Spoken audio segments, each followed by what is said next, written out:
While farmers are wrapping up the 2024 harvest across Minnesota, efforts are already well underway for the 2025 crop.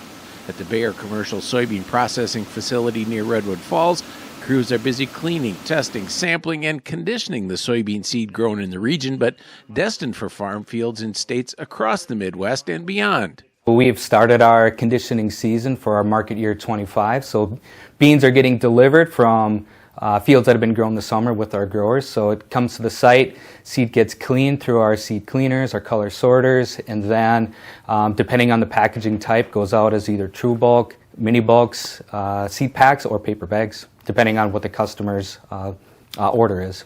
The process of conditioning seed for next year began in September and could last into May or even June of next year, depending upon farmer needs. The Bayer facility packages about 2.8 million units or bags of soybean seed, about 60% of which are Asgrow brand beans. About 85% of the soybean seed is grown by contracted farmers in Minnesota and the other 15% in South Dakota, but they're planted in as many as a dozen other states.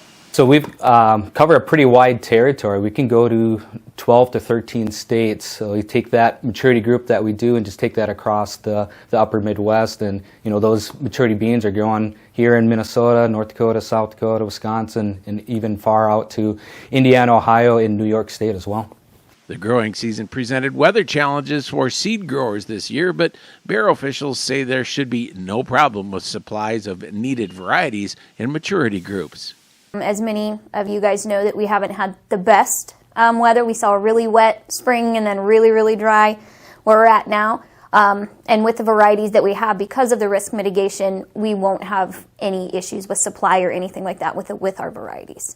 So each growing season really has its own unique challenges, very wet in the spring to very dry here in the fall. But, you know, we grow an ample amount of supply to account for any of that production challenges that might take place within a given region. So we have plenty of supply available and bringing that in now, so no need to be worried about that. This is Dan Lemke reporting.